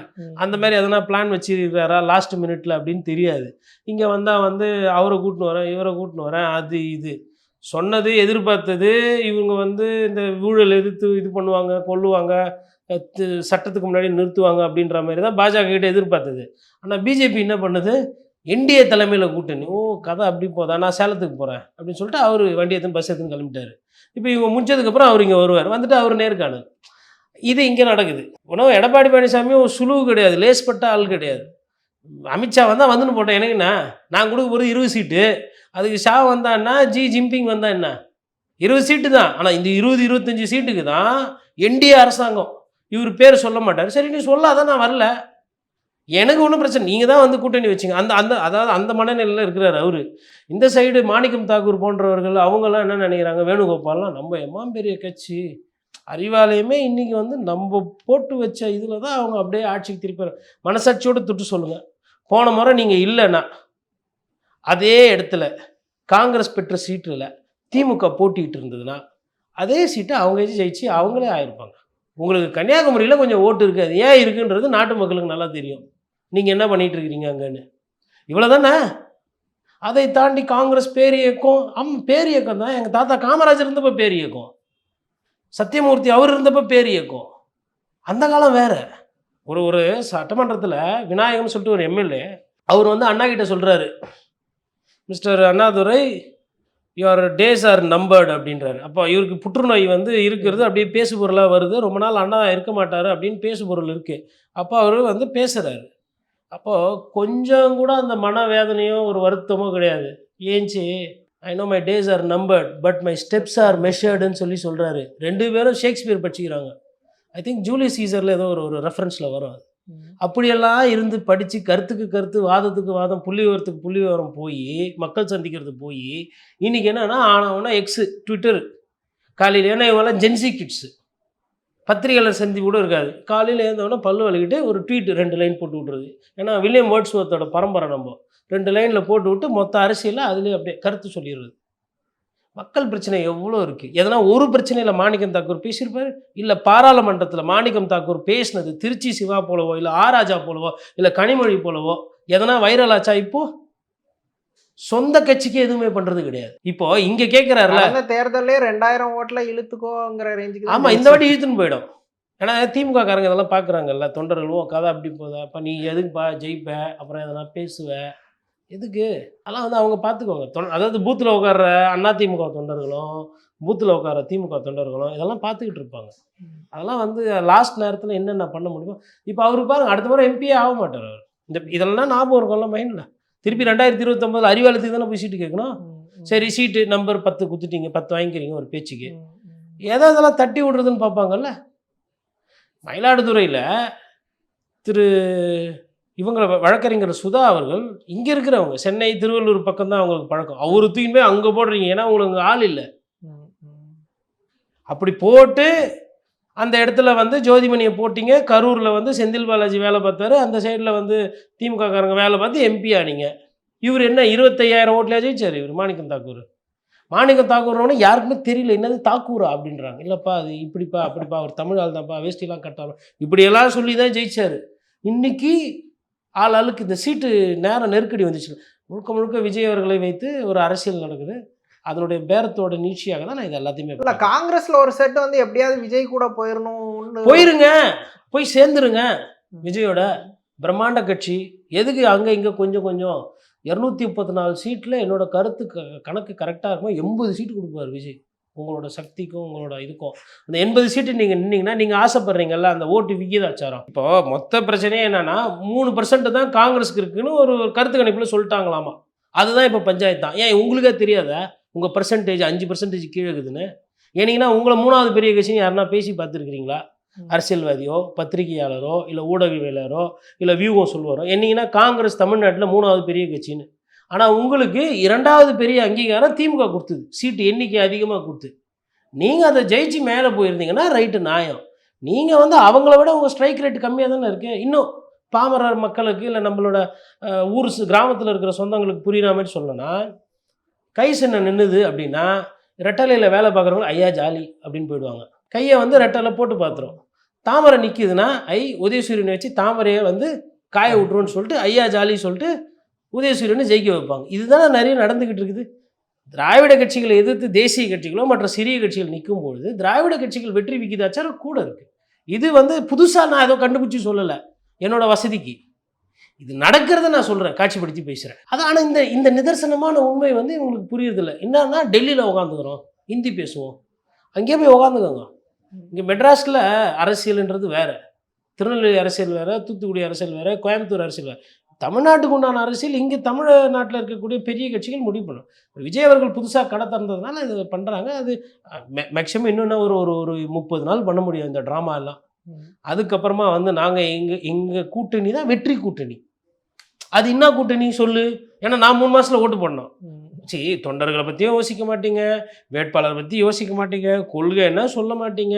சரி, தெருவாக வந்து பிரச்சாரம் பண்ணிங்கன்னா அதுவும் பண்ண மாட்டீங்க. போகிற பக்கத்தை ஆட்டின்னு வச்சு இப்படியே காட்டினே போயிடுவாங்க பொழுது மொத்தமாக. அப்படி தான் போகுது. இதில் நீங்கள் வந்து கல அரசியலில் பிரச்சனைலாம் நிறைய இருக்குல்ல. 4 வருஷம் ஆச்சு இப்போ எங்கள் எம்எல்ஏவை பார்த்து நான், அது எந்த கட்சினா இருக்கட்டும், இப்போ எம்எல்ஏ கூட நான் பேசணும், இப்போ விட்டாதானே பேசணும். இப்போ நீங்கள் இது மாதிரிலாம் டிலே பண்ண பப்ளிக் இதெல்லாம் வந்து பார்ப்பாங்க, இது எப்படி போகுதுன்னு பார்க்கணும். மேக்ஸிமம் இன்னும் 30 டேஸ் தான் அவங்க இந்த இதெல்லாம் பண்ண முடியும். அதுக்கப்புறம் ஒரு முடிவுக்கு வந்துடணும். நீங்கள் எந்த கூட்டணியில் இருக்கிறீங்களோ அது வெற்றி கூட்டணியா இல்லைன்றது மக்கள் முடிவு பண்ணுவாங்க. அதே மாதிரி இதை பொறுத்தவரையிலும் என்ன பிரச்சனைனா, அதிமுக பொறுத்தவரையிலும் ஊடக வெளிச்சமாகட்டும், பேசு பொருளாகட்டும், எதுவுமே வந்து அது அந்த ஒரு என்னென்னா ஒரு வசீகரம் கிடையாது எடப்பாடி பழனிசாமிக்கு. பெரிய ஒரு அண்ணா போல பேச்சோ இல்லை சீமான் அவர்கள் போல ஒரு தமிழ் சொல்லாடல் கிடையாது. அப்புறம் பிஜேபியோட அந்த கூட்டணி அது ஒரு நெருடல். இது அதுக்கப்புறம் ஓபிஎஸ் அவர்கள் டிடிவி, இந்த பிரச்சனைக்கு நடுவில் இதை பற்றி பேசி அதை வந்து ஒரு மாதிரி ஒரு குறைத்து மதிப்பீட்டல் தன்மை இருக்கிறது. அது பார்க்கணும், எப்படி போகுதுன்றது பார்க்கணும். இன்னும் எலெக்ஷனுக்கு ரொம்ப ஷார்ட் டைம் தான் இருக்குன்னு. ஆனால் அன்புமணி அண்டு டிஎம்டிகேவே இன்னும் அகாமடேட் பண்ணுறதுல ஒரு ப்ராப்ளம் ஓடிட்டே இருக்கா? இல்லை, அதில் ப்ராப்ளம் ஓடிட்டே இருக்கிறதுக்கு அவங்க தானே காரணம். இப்போது ஐயாவும் அன்புமணியும் சண்டை போடலன்னா பிரச்சனை கிடையாது. இதுக்கு பிஜேபியோ குடும்ப சண்டைக்கு யார் என்ன பண்ண முடியும்? எனக்கு கழிஞ்ச தேதி என்னன்னா, இந்த 2 கட்சிகளுமே எப்பயுமே வந்து சீட்டு லம்பாக கேட்பாங்க, நிறைய கேட்பாங்க. அதுக்கு ஏற்ற செலவு எல்லாம் பார்த்துக்கணும். ஓகேங்களா? அப்படி இருக்கிற கட்சிகள் கிட்ட சண்டையில் இருக்கும்போது யார் போய் வியாபாரம் பேசுவாங்க, இல்லை யார் போய் கூட்டணி பேசுவாங்க? ஒரு வீடு இருக்குங்க, வீட்டில் பிரச்சனை இருக்கு. இல்லை, இப்போ ராமதாஸ் கொஞ்சம் டிஎம்கே ரூட்டுக்கு ஒரு ரூட்டை காட்டுறாரு. ஆனால் அன்புமணி வந்து டிஎம்கேவை தொடர்ந்து எதிர்த்துட்டே தான் இருக்காரு. ஸோ ஏடிஎம்கே கிட்ட தான் வரப்போறத சிக்னல் கொடுத்துட்டாரு. அப்போ அவரை கன்வின்ஸ் பண்ணாதானே சீட் ஷேரிங் மற்ற. அதாவதுங்க, இப்போ எவ்வளோ வாக்கு விகிதாச்சாரம் இருக்குது. கடந்த முறை 23 சட்டமன்ற சீட்டு கொடுத்தாங்க, அப்புறம் 5 ஜெயிச்சாங்கன்னு நினைக்கிறேன். அப்போ இந்த வாட்டி வந்து மருத்துவர் பெரிய ராமதாஸ் அங்கிட்டு இருக்கிறாரு, குடும்பம் ஒன்றா இல்லை, பிரிஞ்சிருக்கீங்க. அப்போது வன்னியர் சங்கம் யாருக்கு சப்போர்ட் அப்படின்ற அடுத்த கேள்வி. அப்போ இந்த பலத்துக்கு ஏற்ற மாதிரி தானே சீட்டு எண்ணிக்கை கொடுக்க முடியும். இப்போ அன்புமணி ராமதாஸை கூப்பிட்டு நீங்கள் தான் பாட்டாளி மக்கள் கட்சி சொல்லிட்டு அதே 23 சீட்டு கொடுத்தா அது முறையா? அது லாஜிக்கா? அது ஃபேக்சுவலாக கரெக்டாக இருக்கு. இப்போ ஜிகே மணி இருக்காரு, அவர் வந்து ஐயாவோட இருக்காரு. அன்புமணி ராமதாஸை விட ஜிகே மணிக்கு வெற்றி வாய்ப்பு எப்பயுமே ஜாஸ்தி. ஸ்ட்ரைக் ரேட்டு பார்த்தீங்கன்னா அன்புமணியை விட பெரிய தலைவர் என் பார்வையில் ஜிகே மணி. ஏன்னா மேட்டூரோ இல்லை நீங்கள் தருமபுரியோ போய் நிற்கும்போது அங்கே இருக்கிறவர்களோட அந்த வெற்றி முகம் ஜெயிக்கிற தன்மை என்பது, நீங்கள் சௌமியா அன்புமணி அங்கே போய் நின்று தோத்துருக்குறாங்க, ஆனால் பாராளுமன்றத்துக்கு நிற்கிறாங்க. ஆனால் சட்டமன்றம் நிற்கும் பொழுது அங்கே பாட்டாளி மக்கள் கட்சி அதிமுக கூட்டணியில் நிற்கும் போது இவர்கள்லாம் ஜெயிச்சிருக்காங்க. ஆனால் அது போன்றவர்கள் இன்னைக்கு ஐயாவோட இருக்காங்க. அப்போ எவ்வளோன்னு கொடுப்பீங்க சீட்டு? அப்போ அது ஒரு பிரச்சனை. டிஎம்டிகேவை பொறுத்தவரை எப்பயுமே எப்படின்னா, அவங்க கடைசியாக தான் ஃபுட்போர்டில் தான் வந்து ரன்னிங்கில் ஏறுவாங்க. ஃபஸ்ட்டே ஏறி சீட்டெல்லாம் போட்டு உட்கார மாட்டாங்க. அவங்களோட ஹிஸ்ட்ரி நீங்கள் போய் பார்த்தீங்கன்னா இங்கேயும் பேசுவாங்க, அங்கேயும் பேசுவாங்க, அப்படியே நின்று பார்ப்பாங்க. அதாவது எந்த ஊருக்கு போகணும்னு தெரியும், எந்த பஸ்ஸில் போகிறதுன்னு முடிவு எடுக்க மாட்டாங்க. போலாம் டிரைவர் அப்படின்ட்டு அதை விசிலஸ்ட்டு அங்கேயே நிற்கிதா, இல்லை பஸ்ஸு புறப்படுதா, இல்லை புறப்பட்டு ஒரு 100 மீட்டர் வேணும்னு ஓடி போய் ஏறுற தன்மை, அந்த தன்மை இருந்தது. அதாவது ஐயா விஜயகாந்த் அவர்கள் காலத்தில் இல்லை, அதுக்கு பிறகு நான் சொல்கிறேன். அவர் அம்மையார் ஜெயலலிதா மாரி தைரியத்துக்கு பேர் போனவர். சிங்கம் மாதிரி நடத்தினார் கட்சியை அவர். நான் ஜெயிக்கிறேன் தோக்குறேன்னா என் மனசாட்சிக்கு என்ன பண்ணுதோ நான் அதை வச்சு பேசுவேன்ற மாதிரி. ஆனால் அவர் மறைவுக்கு பின்னாடி அல்ல அவர் அந்த வயது சரியில்லாத காலத்தில் அந்த கட்சி வந்து அந்த நிலை தடுமாறி இன்னும் அந்த இடத்துக்கு திருப்பி வரல. அப்போது இங்கே தான் வந்து அவங்க ஒரு சில தவறுகள் பண்ணுறாங்க இந்த சிறிய கட்சிகளும். மற்ற பஞ்சாயத்தெல்லாம் பார்க்கறது அவங்களுக்கு எவ்வளோ இவங்களுக்கு எவ்வளோ. எனக்கு வந்து செய்தி பிரகாரம் மணியை மட்டுமே மைண்டாக பண்ணி அப்படி தானே சார் இருக்குது. கேட்டால் இல்லைன்பாங்க, இல்லை நம்மளை திட்டுவாங்க. எல்லா அரசியல் கட்சிகளும் என்னை இப்போ திட்டுறது ஒரு வேலையாக வச்சுருக்குறாங்க. அதனால் எவ்வளோ நான் விஷயத்தை எனக்கு வந்த செய்தி அறிவாலய செய்தி என்னன்னா, அதே மாதிரி அதிமுக என்ன செய்தின்னா அவங்க எல்லாருக்கிட்டையும் பேசிகிட்டு இருக்காங்க. ஸோ எல்லாருக்கிட்ட பேசிகிட்டு இருக்கவங்களை எதுக்கு போய் முதல்லையே போய் பேசணும். இப்போ இன்றைக்கி நாங்கள் ஒரு ஆஃபர் கொடுக்குறோம், கொடுத்துட்டு அவங்க அதை விட ஒரு 2 சீட்டு எக்ஸ்ட்ரா அப்படின்னு கவுண்டர் ஆஃபர் வாங்கிட்டாங்கன்னா அதனால் அவங்க எப்பயுமே கடைசியில் தானே பஸ்ஸில் ஏறுவாங்க. நம்ம கடைசியாகவே ஏற்றிக்கலாம். ஃபஸ்ட்டு இருக்கிற டிக்கெட் எல்லாம் வந்து விற்றுருவோம், டிக்கெட் போட்டு கொடுத்து முடிச்சுட்டு விசில் ஊதுற நேரத்தில் அன்றைக்கி பார்த்துக்கலாம் அப்படின்ற நிலைமையில தான் டிஎம்டிகேவை. ஏன்னா அவங்களும் அப்படி தான் நடந்துக்கலாம். ஏதாவது ஒரு கட்சியை மனப்பூர்வமாக பாராட்டி அந்த கொள்கையை ஏற்றிட்டு அந்த தலைவரை பற்றி பேசினா அது கரெக்டு. இப்போ ஒன்று டிஎம்கேவை எதிர்க்கணும், இல்லை டிஎம்கேவை ஆதரவு பண்ணணும். நாங்கள் சேருகிற கூட்டணி தான் வெற்றி கூட்டணியாக மாறணும். இது அது இல்லை, அது இது இல்லை. இதே டைலாக 3 பேர் பேசின்னு வராங்க தமிழ்நாட்டில். யார் யார்? டிடிவி சார், அப்புறமா ஓபிஎஸ் சார், பிரேமலதா. அவங்க காங்கிரஸ் வந்து அது ப்ரூவ் பண்ணியிருக்கிறாங்க. விட்டா அவங்களும் பேசுவாங்க, அவங்களும் அதை தான் பேசுகிறாங்க. அதாவது இவங்கெல்லாம் பேசுகிறாங்கன்னா இவங்களாம் கூட்டணியில் எதுன்னு தெரியல அதனால பேசுகிறாங்க, புரிஞ்சுக்கலாம். நீ அங்கே தானே இருக்கிற, பஸ்ஸில் தானே உட்காந்துக்கிட்டு எங்கள் இல்லாமல் நீங்கள்லாம் வண்டி ஓட்ட முடியாதுன்னு அது எப்படி புரிஞ்சுக்கிறது? இதுதான் பிரச்சனைங்க. இப்போ இதனால தான் இந்த கூட்டணி. அதாவது இது வந்து எடப்பாடி பழனிசாமி அவர்களோட நிலைப்பாடு எடுக்க முடியல, இல்லை பிஜேபி தலையிட முடியல அப்படின்றதை தாண்டி இங்கே வந்து இப்போ என்ன மையம் அதை எடுத்துக்கோங்க. அமைதியாக இருக்கார் சார் டார்ச் லைட்டோட. நாளைக்கு வந்து அவருக்கு எத்தனை சீட்டுன்னும் போதும் அவருக்கு தான் என்னன்னு தெரியல. ஆனால் கமல் சாருக்கு பிரச்சனை இருக்காது. ஏன்னா உதயநிதி இன்டர்வியூ பண்ணி அப்பா உலக நாயகன்ப்பா நமக்காக எல்லாத்தையும் எழுந்துட்டு கட்சியே கிட்டத்தட்ட கலைச்சிட்டு. ஏன்னா இன்னைக்கு வந்து அது அவர் டிமாண்டும் பண்ண மாட்டார்னு நினைக்கிறேன், கொடுக்குற தொகுதியை வாங்கிட்டு. ஆமாம், அவரை பொறுத்தவரைலாம் பிரச்சனை இருக்காதுங்க. அவர் வந்துட்டு அவர் ஏதோ நினச்சார் இந்த ஜனங்க அப்படி நம்மளை எடுத்துகிட்டு வருவாங்க, மாற்றம் மையம் அப்படின்ட்டு காந்திக்கு முன்னாடி நின்று அந்த ரிமோட்டெல்லாம் உடச்சிக்கிடுச்சு என்னமோ பண்ணார். கட்சியில் 5-5.5% ஓட்டு கொடுத்தோன்னா அடடே அப்பா அரசியல்வாதிகளே பரவாயில்ல போடுது நீங்கள் அதை விட அப்படின்ற மாதிரி. அதாவது சம்டைம்ஸ் தோல்வி வந்து உங்களுக்கு வந்து ஒரு சில விஷயத்தை உணர்த்தும். வெற்றி தோல்வின்ற அந்த பயணத்தில் வந்து வெற்றின்றது உடனே கிடைக்கிறது கிடையாது. அது பல தோல்விகளுக்கு பின்னாடி தான் வெற்றி பெறுறது.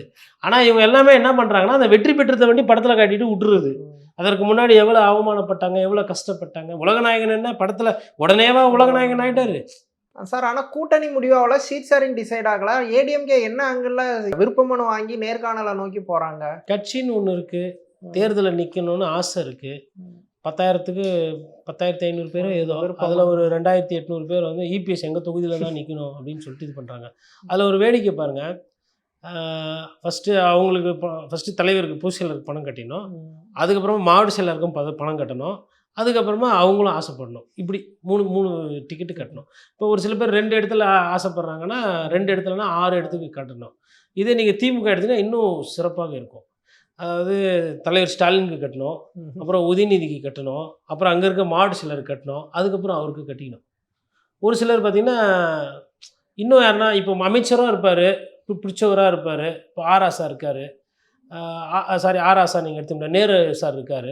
அப்போ நேருக்கும் அங்கே ஒன்று கட்டி ஆகணும் திருச்சியில், ஏன்னா தலைவர் தான். ஆனால் அவருக்கு வேற ஒரு மகேஷ் இருக்காருன்னா மகேஷ்க்கும் சேர்த்து கட்டணும். இந்த மாதிரி எல்லாம் இருக்கும். ஏன்னா இது ஏன் நான் சொல்கிறேன்னா இவங்க வந்து விருப்ப மனு வாங்குறாங்க, வேட்பு மனு வந்து தொண்டர்கள்கிட்ட வாங்குறாங்க, இல்லை நிர்வாகிகிட்ட வாங்குறாங்கன்னா அவங்கள அந்த இன்ஃப்ராஸ்ட்ரக்சர் இருக்குது. மற்ற கட்சிக்கு அந்த இன்ஃப்ராஸ்ட்ரக்சர் இல்லை. இப்போ நீங்கள் தாவேகா எடுத்தீங்கன்னா அது எப்படி இருக்கும் அந்த ஃபார்மு?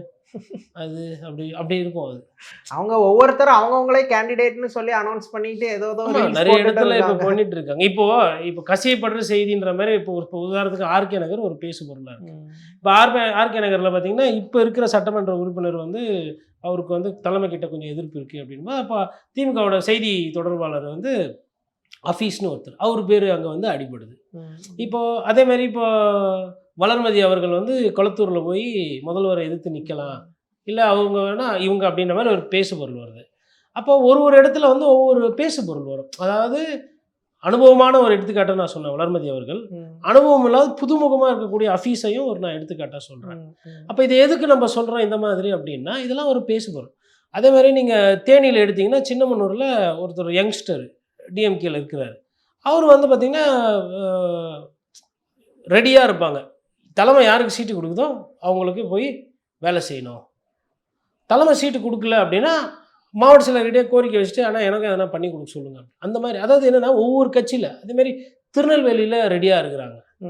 திருநெல்வேலியில் வந்து பார்த்திங்கன்னா திமுகவில் ஆக்டிவாக இருப்பாங்க. தூத்துக்குடியில் பார்த்திங்கன்னா அப்போ சேலம் கோயம்புத்தூர்லாம் பார்த்திங்கன்னா அங்கே ஏடிஎம்கே ஆக்டிவாக இருக்கும்.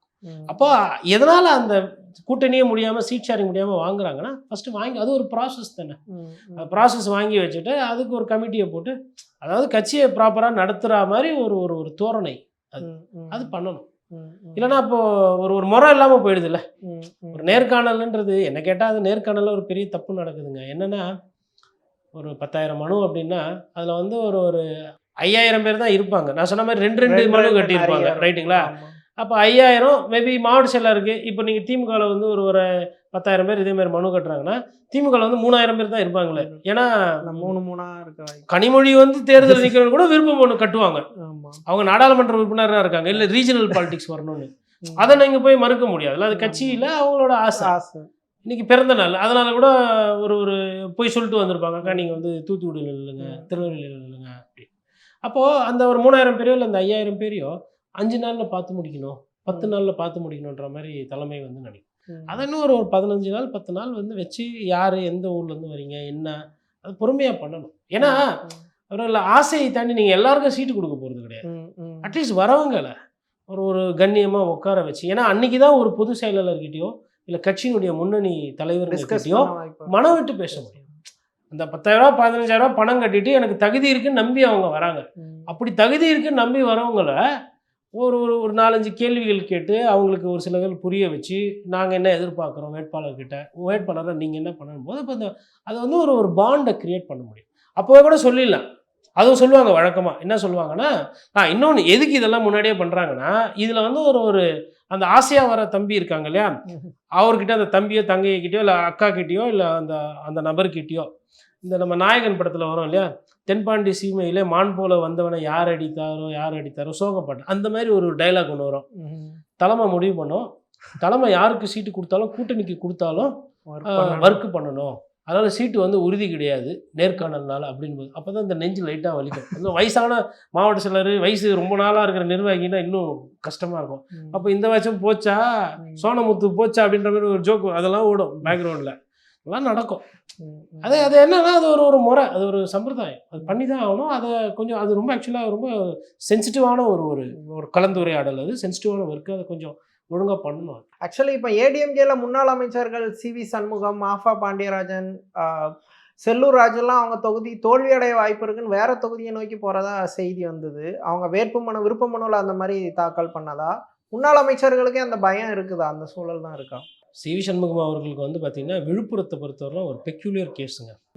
மயிலம் தொகுதிக்கு விருப்ப மனு இல்லை, அதாவது அவங்களுக்கு வந்து ஒரு மாவட்ட செயலாளர்ன்ற முறையில் எந்த தொகுதி கரெக்டாக வரும்ன்றதை யோசிப்பாங்க. ஒன்று. ரெண்டாவது என்ன ஆகிடும்னா விழுப்புரம் வந்து எப்படி பார்த்தீங்கன்னா 4 முனை போட்டி எப்பயுமே இருக்கும். திருமாவளவன் அவர்களுக்கு அங்கே கணிசமான வாக்கு இருக்குது. அதுக்கப்புறம் பாட்டாளி மக்கள் கட்சி அங்கே கணிசமான வாக்கு இருக்குது. திமுகவும் பொன்முடி போன்றவர்கள் அங்கேயும் வந்து மூத்த நிர்வாகி லக்ஷ்மணன்லாம் இப்போ இருக்கிறாங்க. அப்போ இந்த சைடு நீங்கள் எடுத்திங்கன்னா சிவி சண்முகம் இருக்கிறார். சிவி சண்முகம் அவர்கள் வந்து அதிமுக வந்து நீங்கள் நார்த்து தமிழ்நாட்டில் ஜெயிக்கிறதுன்றது வந்து அது ஒரு டஃப்பான டெரெயின். அப்போ அந்த டஃப்பான டெரெயினில் ஒரு 4 முனை போட்டி 3 முனை போட்டி இருக்குது அப்படின்னும் பொழுது அந்த கால்குலேட்டிவ் மூவ் எடுப்பாங்க. ஒன்று. இன்னொன்று, இப்போது ஹெட் ஆன் ஹெட்டு நிற்கும் போது சம்டைம்ஸ் போயிடும். இப்போ அவருக்கு வந்து பிரச்சனை என்னென்னா, அவர் போன வாட்டி வந்து லக்ஷ்மணனை வந்து கொஞ்சம் மிஸ்கால்குலேட் பண்ணாங்க. இங்கே இருந்தவர் தான் அவர் வச்சு படைக்காமல் சண்டையாகி அவர் அங்கே போயிட்டு இப்போ பொன்முடிக்குமே அவருக்குமே அங்கே கொஞ்சம் கருத்து வேறுபாடாகி இப்போ விழுப்புரம் பார்த்தீங்கன்னா 3 பேர் தலைகர்த்தா மாதிரி வந்திருக்கிறாங்க. பவர்ஃபுல் பர்சன்ஸாக இருக்கிறாங்க. அப்போ சிவிஎஸை பொறுத்தவரை என்னென்னா அவரோட தொகுதியை ஃப்ரீயாக வச்சுக்கிட்டாதான் சிவிஎஸ்க்கு வந்து வெறும் எம்எல்ஏ ஜெயிச்சா அதுன்றது குறிக்கோளாக இருக்காது.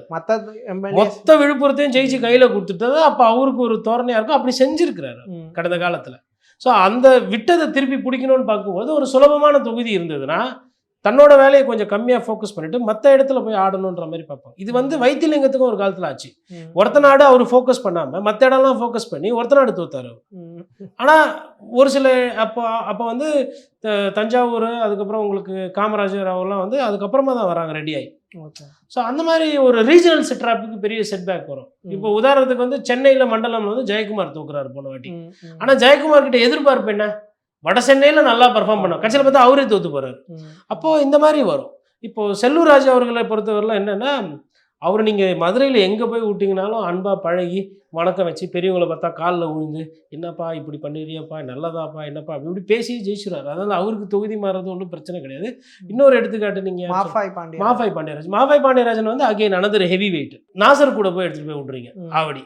இப்போ அவரே ஆவடி நிற்காம அம்பத்தூர் நின்றுந்தார், இல்லை மதுரை வாயில் மாறி இருந்தாருன்னா மேபி அவருக்கு வந்து கொஞ்சம் ஜெயிக்கிற ப்ராஸ்பெக்ட்ஸ் பெட்டராக இருக்குது.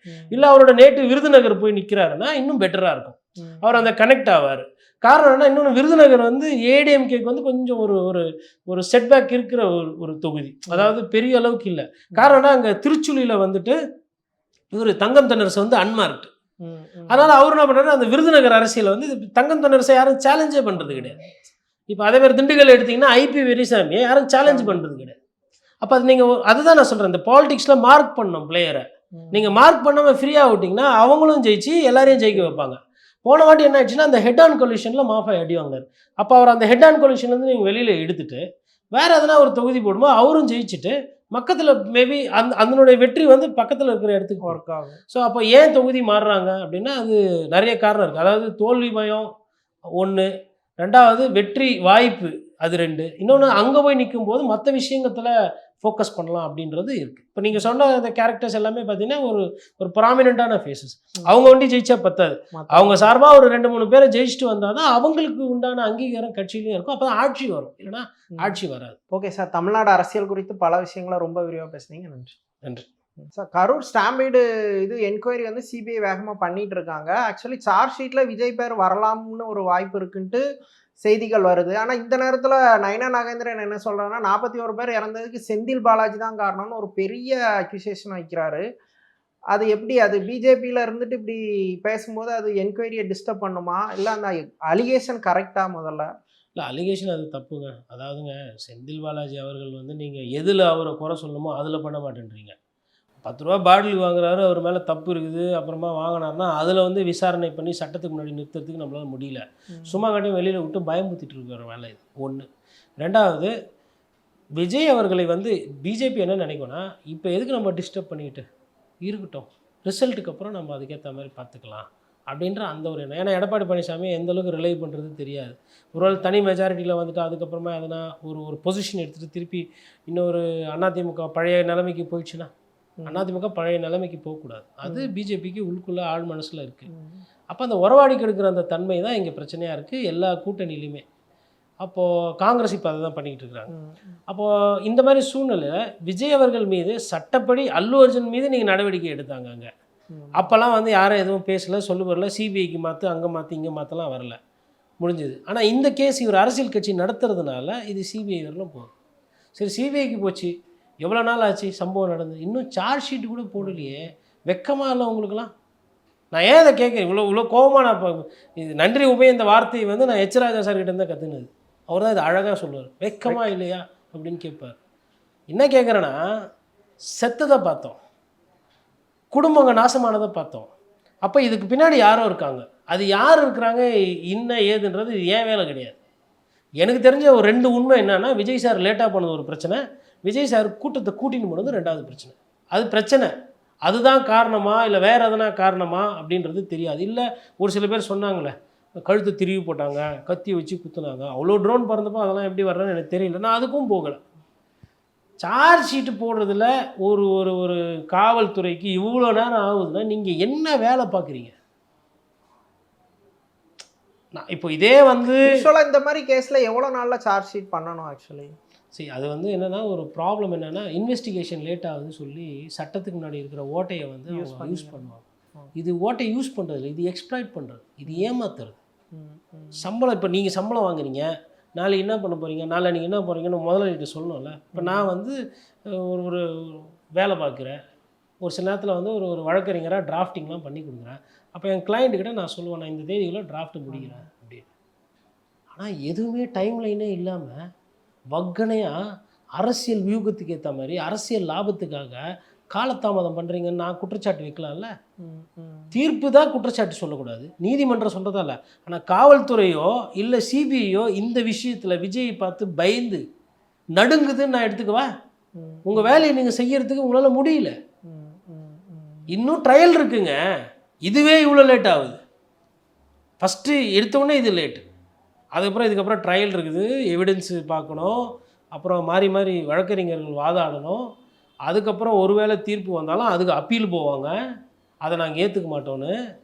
இது இப்படிலாம் இருக்குது. இப்போது ஒன்று அரசு தரப்பு, இன்னொன்று விஜய் தரப்பு. விஜய் தரப்பு மீது நிரபராதின்னு வந்ததா இதே அரசு இருக்குமே, ஆனால் இந்த அரசு அப்பீல் போகும். இல்லை அடுத்து வர அரசுக்கு விஜய் மீது ஒரு கோபம் இருக்குன்னா கூட அப்பீல் போகும். இல்லை விஜய் வந்து நிரபராதி, இல்லை விஜய் குற்றவாளினா விஜய் அப்பீல் போவார். நான் நடக்க போகிறத சொல்கிறேன், இன்னும் அவ்வளோ பாதம் இருக்குது.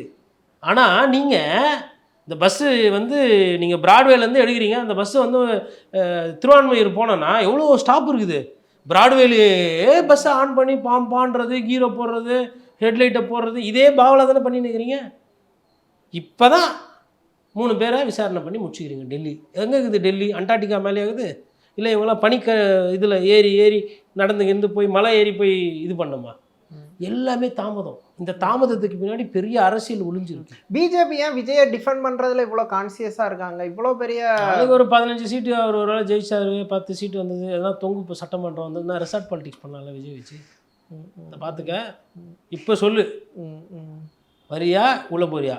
என்ன வேணா கெஜ்ரிவாலையும் வந்து ஜார்க்கண்ட் சீஃப் மினிஸ்டர் அவரையும் தூக்கி வச்சவங்களாம் விஜய்லாம் வந்துட்டு இந்த ஒன்றுமே கிடையாது. விஜய் சார்லாம் வந்து 48 ஹவர்ஸ் தாங்க மாட்டார் கஸ்டடியில், பிரேக் பண்ணுவாங்க. நீங்கள் வந்து இப்போ இந்த அந்த காலத்தில் போராட்டக்காரர்கள்லாம் போனாங்கன்னா 2 வாட்டி 3 வாட்டி அரெஸ்ட் பண்ணுவோன்னா பழக்கமாயிடும், போய அப்படின்ற மாதிரி போயிடுவாங்க. இவங்க அப்படிலாம் இல்லை, இவங்க வசதியாக இருப்போம். தனி ஃப்ளைட்டில் ஜெட்டில் போயிட்டு நீங்கள் போயிட்டு உடனே விசாரிக்கணும்னா எப்படி விசாரிக்கும்? அதுக்காக நாங்கள் தனி ஜெட்டில் போகிறோம், தனி ஃப்ளைட்டில் போகிறோம். நாங்கள் ஒரு செல்வந்தர், எங்களை நம்பி பெரிய இண்டஸ்ட்ரி இது, எவ்வளோ தொண்டர்கள் இருக்கிறாங்க, பிளாஸ்ட் பண்ணுவோம். பிளாஸ்ட் இல்லை, இன்னமும் விஜயை கூட்டணிக்கு கொண்டு வந்துடலான்னு எதுவும் அவங்க கால்குலேட் பண்ணுறாங்க. கூட்டணிக்கு கொண்டு வரலாம், இல்லை விஜய் வந்து சொல் பேச்சு கேட்கும் கைப்பாவையாக மாற்றலாம், இல்லை விஜய் அவர்களோட புதுசாக ஒரு நட்பு பாராட்டலாம், இல்லை வேறு எதனா ஈக்குவேஷன் சொல்லி கொடுக்கலாம். அது நேர்முகமான அரசியல் அல்ல. அதனால தான் நம்ம அதை விமர்சனம் பண்ணோம். ஆக்சுவலி விஜயும் இங்கே இதுக்கு என்கொயரி பண்ணியிருந்திருக்கணும், அப்படி தானே விசாரணை பண்ணியிருந்திருக்கணும். விஜயே தார்மீகமாக பொறுப்பெடுத்து என்னை எதை விசாரிக்க போகிற மாதிரிலாம் சொல்கிறீங்க, தேதியை சொல்லுங்கள், நானே வரேன், வந்துட்டு வாக்குமூலம் கொடுத்துட்டு போகிறேன், எனக்கு தேர்தல் வேலை இருக்குது அப்படின்னு கூட விஜய் வந்து லெட்டர் எழுதலாம். ஒன்றும் தப்பு கிடையாது. அவங்களே வாலண்டியராக தைரியம் இருக்கணும், இருந்தால் அதெல்லாம் நடக்கும். எப்படியா இருந்தாலும் செத்தது என் கூட பிறக்காத பொறுப்பு, என் தொண்டை, என் கட்சிக்காரன், ரைட்டா? என்ன நடந்தது தெரியணுமா? என்னோட வாக்குமூலம் வேணுமா, ஒப்புதல் வேணுமா? விசாரணை வேகமாக நடக்கட்டும், நீதி வரட்டும். நான் கொடுத்த அந்த 20 லட்ச ரூபா அவங்களுக்கு ஆறுதல், அது நீதி இல்லை. நீதி வழங்கட்டும், நீதி வரட்டும், போகலாம். இல்லை ஏன் போக மாட்டேன்றீங்க? அவங்களும் கூப்பிட மாட்டாங்க, நீங்களும் போக மாட்டீங்க. ஆனால் நாங்கள் இதை பொழுதுக்கும் கரூர்னு பேசின்னு இருக்கணும். எப்போ மே மாதம் வரணும் பேசணும், ஓட்டு எண்ணி முடிக்கிற வரணும். எலெக்ஷன் வரைக்கும் இந்த விஷயத்தை அப்படியே ஊற போட்டுருவாங்க. அந்த ஊற போட்டு ஐயா சோ இல்லை, சோ இருந்தால் இன்னும் காட்டமாக பேசுவார். ஏன்னா சோ வயசானவர், அவரை கைது செய்ய மாட்டாங்க. நான் அப்படி இல்லைல்ல. அதனால் வந்து அவர் ஒரு சார்பானவர், அதனால் அவருக்கு அந்த இது இருக்குது, ப்ரொடக்டிவிட்டி எல்லாருக்கும் இருக்கும், ப்ரொடெக்ஷன் இருக்கும், அவருக்கு அந்த பாதுகாப்பு இருக்கும். நம்ம வந்து ஃபஸ்ட்டு தலைமுறை பத்திரிகையாளராக வரோம், நமக்கு அந்த பாதுகாப்புலாம் ஒன்றும் கிடையாது. அதனால் நான் கொஞ்சம் பார்த்து தான் அளவாக தான் பேச வேண்டியதாக இருக்குது இந்த மாதிரி விஷயத்தில், விவகாரத்தில். ஏன்னா நம்ம விஜய் அவர்களோட அந்த குற்றச்சாட்டுன்றது நேரில் பார்த்து தான் ஒரு பத்திரிகையாளராக பதிவு பண்ணுறோம். இது வந்து இப்போ வந்து நான் வந்து ஒரு கவர் எடுத்து ஒரு பத்திரிகையாளராகவும் ஒரு வழக்கறிஞராகவும் எல்லைக்கோட்டுக்கு அந்த லக்ஷ்மண் ரேகாவுக்கு முன்னாடி இருந்தால் நான் பேச முடியும். அதுவும் அதில் வந்து மக்கள் நலன். இப்போ நான் என்ன கேட்குறேன், ஒரு பத்திரிக்காரனா இதில் விடுதலை ஆனாலும் எனக்கு ஒன்றும் இல்லை, இதில் வந்து அவருக்கு சாதகமாக தீர்ப்பு வந்தாலும் சரி, விஜய் சாருக்கு பாதகமாக வந்தாலும் நமக்கு என்ன இருக்குது? நம்ம தாவேக்க கிடையாது. நம்ம பத்திரிக்காரர். இது விஜய் என்றவரை எடுத்துட்டு நீங்கள் பாருங்கள், இதே ஒரு விமானம் போகுது, ஆக்சிடெண்ட் ஆகுது, 41 பேர் இறக்குறாங்க. அப்போ என்ன பண்ணுவாங்க? டக்குன்னு அந்த கருப்பு இதை கேளு, பிளாக் பாக்ஸ். இது பண்ணு, இன்டர்னல் என்கொயரி போடு, எக்ஸ்டர்னல் என்கொயரி போடு, யார் ஆஃபீஸர் இருந்தால் ஏடிஸில் யார் இருந்தால் என்கொயரி கொடு, மினிஸ்ட்ரி ஆஃப் சிவில் ஏவியேஷன் என்ன சொல்லுது, அப்புறம் மினிஸ்ட்ரி ஆஃப் ரயில் பேசஞ்சர் சேஃப்டின்னு ஒன்று இருக்குது. அது ஏர்போர்ட்டு துறை வந்து உங்களுக்கு ட்ரெயினில் ஆக்சிடென்ட் ஆச்சுன்னா அதை வந்து விசாரிப்பாங்க. மாற்றுத்துறையிலேருந்து விசாரிச்சாதான் நீதி வரும்ன்றது கணக்கு. இந்த மாதிரிலாம் நடக்கும். அதாவது ஒரு ஆக்சிடென்ட்னாவே ப்ரொசீஜர் அவ்வளோ ப்ரொசீஜர் இருக்குது. ஆனால் தள்ளுமுள்ளில் 41 பேர் செத்தப்போ பூரா சட்டமும் பூரா ப்ரொசீஜரும் பூரா காக்கி சட்டையும் பூரா கருப்பு சட்டையும் தூங்குதுன்னும் போது நான் ஒரு பத்திரிக்காரனா அங்கே விசில் எடுத்து ஊற்றலாம்ல, எப்பா தூங்காதீங்கப்பா, ஏந்திருங்கப்பா, சீக்கிரமாக முடியுங்கப்பான்னு கேட்கலாம்ல. நான் ஒரு ஜனநாயக ஆர்டிகல் 19 ஃப்ரீடம் ஆஃப் எக்ஸ்பிரஷனில் எனக்கு அது கேரண்டீடு தானே. அதை தான் நான் கேட்குறேன். சார் ஃபைனல் கொஸ்டின், டிஎம்கே மேலே நிறைய அதிருப்தி இருந்துச்சு. இப்போ அதை கன்வின்ஸ் பண்ணுற மாதிரி இப்போ அரசு ஊழியர்களுக்கு ஒரு விஷயத்த பண்ணியிருக்காங்க. அண்ட் 3000 ரூபா அனௌன்ஸ் பண்ணியிருக்காங்க. இப்போ லேப்டாப் 10 லட்சம் லேப்டாப் கொடுக்க போகிறாங்க. இது எப்படி அவங்களோட இது எப்படி ரிஃப்ளெக்ட் ஆகும் இது மக்கள்கிட்ட? அதாவதுங்க திமுகவுக்கு வந்து ஓட்டு வந்து அந்த கெட்ட பேர் வந்தது இல்லை, அதை வந்து முதல்வர் வந்து அதை அந்த கெட்ட பேரை தடுக்கிறதுக்கு ஒவ்வொரு நாளும் முயற்சி எடுக்கிறார். அப்படி ஒரு முயற்சி எடுத்தது தான் அந்த tops, Tamil Nadu assured pension scheme. But அதுலேயுமே வந்து ஒரு சில குறைபாடுகள், ஒரு சில ஓர வஞ்சனைகள் இருக்குது. அது ஓல்டு பென்ஷன் ஸ்கீம் தான் அது சிறப்பு, அதுதான் வேணும்னு சொல்லிட்டு ஒரு 30 விழுக்காடு இன்னும் அதிருப்தியில் தான் இருக்காங்க. பட் என்னன்னா அவங்க போராட்டம் பண்ணி ஒரு மாதிரி தோஞ்சு போய் டயர்டாக இருக்காங்க. அதனால் சரி வந்த வரலாம் லாபம், ஃபஸ்ட்டு இதை பெற்றுக்கொள்வோம், அதுக்கப்புறமா நம்ம அடுத்த கட்டம் அப்புறமா பார்த்துக்கலாம், இதில் என்னென்ன வருதுன்றதை பார்ப்போம் அதுக்கப்புறம். ஏன்னா 20-23 வருஷம் போராட்டம், அதனால் அந்த ஒரு மனநிலையில் அது அமைதியாகுது. ஆனால் அது வந்து ஒரு சார்பு. இப்போ நீங்கள் ஊழியர்னு எடுத்திங்கன்னா, இப்போது சத்துணவு கூட ஊழியர்களுக்கு பிரச்சனை இருக்குது, தூய்மை பணியாளர்கள், துப்புரவு தொழிலாளர்கள் அவங்களுக்கு பிரச்சனை இருக்குது. அது மாதிரி அடுத்த கட்ட இருக்கிறது கூட இபி டிபார்ட்மெண்ட்டில் ஒரு சில வேகன்சிஸே எடுக்காமல் ரொம்ப நாளாக பெண்டிங் வச்சுருக்காங்க. அங்கேயுமே டெம்பரரி ஸ்டாஃபாக நிறைய பேர் இருக்கிறாங்க. 10 வருஷத்துக்கு மேலே இருந்தால் இடைநிலை ஆசிரியரை வந்து கட்டாயமாக வந்து நீங்கள் அரசு ஆசிரியராக மாற்றணும்னு சொல்லிட்டு அது ஒரு சைடு போராட்டம் இருக்குது. அப்போது ஒரு அரசு ஊழியரில் ஒரு 50 விழுக்காடு கிட்டத்தட்ட முதல்வர் அவர்கள் சரி செஞ்சுட்டார். அப்போ நான் இதை எப்படி பார்க்குறேன்னா, இதனால் புதுசாக ஓட்டு வராது, இருக்கிற ஓட்டு அவங்களுக்கு எப்பவுமே அரசு ஊழியர்கள் வந்து திமுக ஆதரவான மனநிலையில் இருப்பாங்க, அவங்களுக்கு விழுற ஓட்டை அவர் தக்க வைக்கிறார். ஒன்று.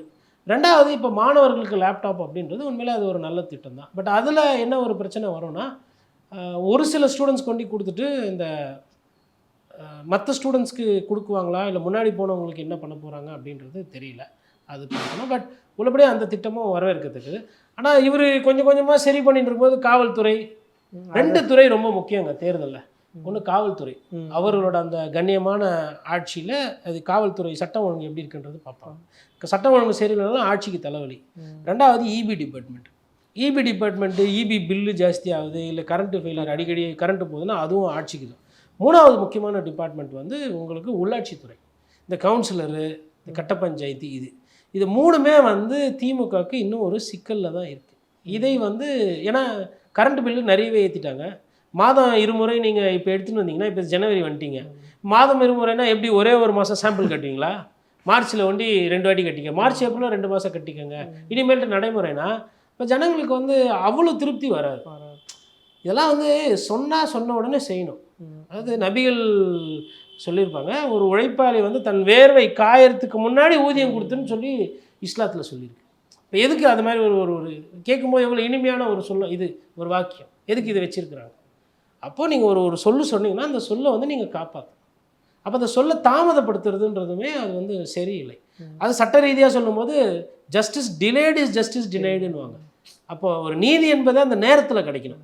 அதேமாதிரி மக்களோட தேவைகளோ இல்லை மக்களுக்கு உண்டான விஷயங்களுமே வந்து உடனடியாக கொடுக்கும். அதை காலதாமதப்படுத்துறது, கடைசி நேரத்தில் கொடுக்குறதுன்றது ஒரு பெரிய அளவுக்கு உங்களுக்கு வந்து அது ஒரு இதை கொடுக்காது. அது கண்டிப்பாக கெட்ட பேர் வருவதை தடுக்கும். இப்போ முதல்வர் வந்து அந்த இடத்துல வெற்றி பெறுறாரு. ஆனால் திமுக தேர்தல் பிரச்சாரத்தில் அதை வைக்க முடியாது. அது பர்செப்ஷன் எப்படி வேணால் மாறும். நீங்கள் வந்துங்க நல்லது செய்யினா நன்றே செய், இன்றே செய், இனிதே செய், இப்போ செய்யின்றாங்க. எதுக்கு? நல்ல காரியம் தெரிஞ்சு போச்சுன்னா அது உடனே செய்யணும்.